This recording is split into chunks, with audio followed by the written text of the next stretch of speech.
Hello, good morning. How to replace fuel filter of BMW X5.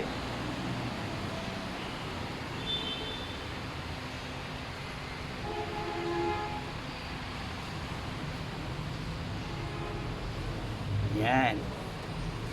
Gamitin yung Allen na anong number?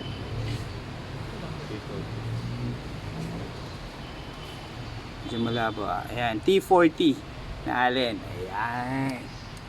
So ayun, may Allen din sa may sensor niya. Ayan, tatanggalin nyo lang.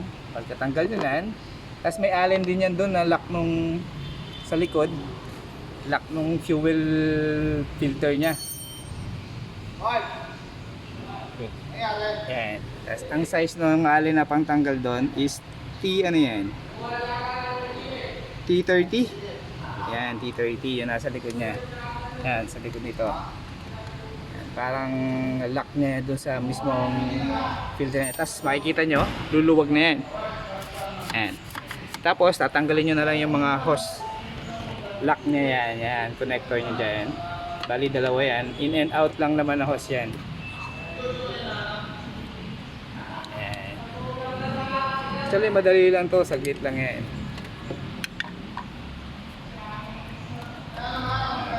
Medyo matigas lang, so pagpwersahin nyo lang ng konti. Ayan, so ayan na yung filter. So ayan, re-replace nyo lang yan. Ayan.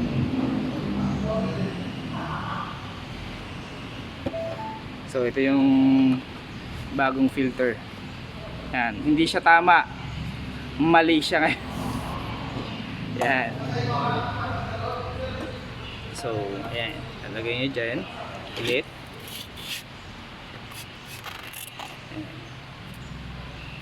So tanggalin nyo yung mga plastic na cover nya, sa kanya ilalagay yung hose nya. Siguraduhin nyo na nakasagad yung mga hose nya. Mararamdaman nya naman yung lock ng hose nya.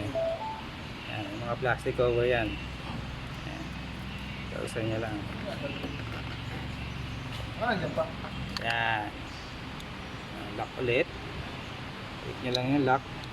So siguraduhin nyo na nakalock na maigi yan, para iwas leak, tsaka iwas na malagyan ng hangin yung makina. So pag nalagyan ng hangin yung makina, either magbi-bleed ka or mamamal siya. Ayan. So ganyan lang kadali. Oh, dalawa lang yan.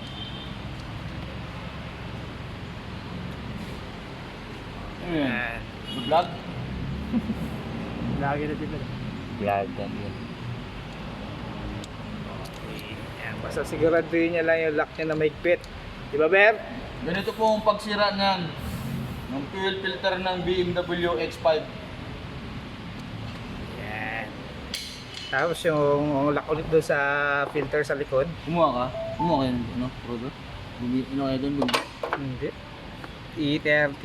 Yan.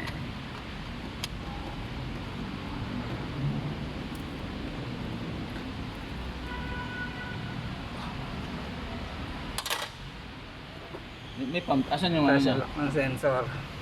On off lang. May fuel pump. Yan. Yan yung sensor niya. Yung May fuel pump doon.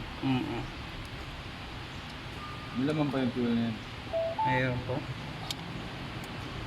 Ayan, so kala nyo lang madali, pero tinan mo si Oliver nahirapan. Ayan, sensor yan. Medyo ingatan nyo lang kasi may mga wire yan doon sa ibabaw. So yung mga wire dyan sa ibabaw, hindi na namin tinanggal kasi sira na yan. Hindi na siya madali na ang pagkabit eh. Ayan, nagmamadali na yung ano. Tayin-tayin na yung gumagawa. Ayan. So lalak mo lang ulit T40.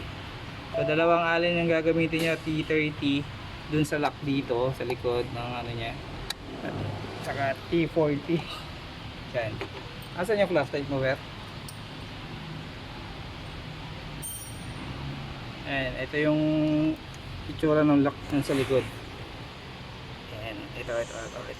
Ayan, T30 yan. Ito T40 sa ibabaw. Yan. So yun lang. Thank you. Like and subscribe. Like and subscribe kay Ver Motovlog.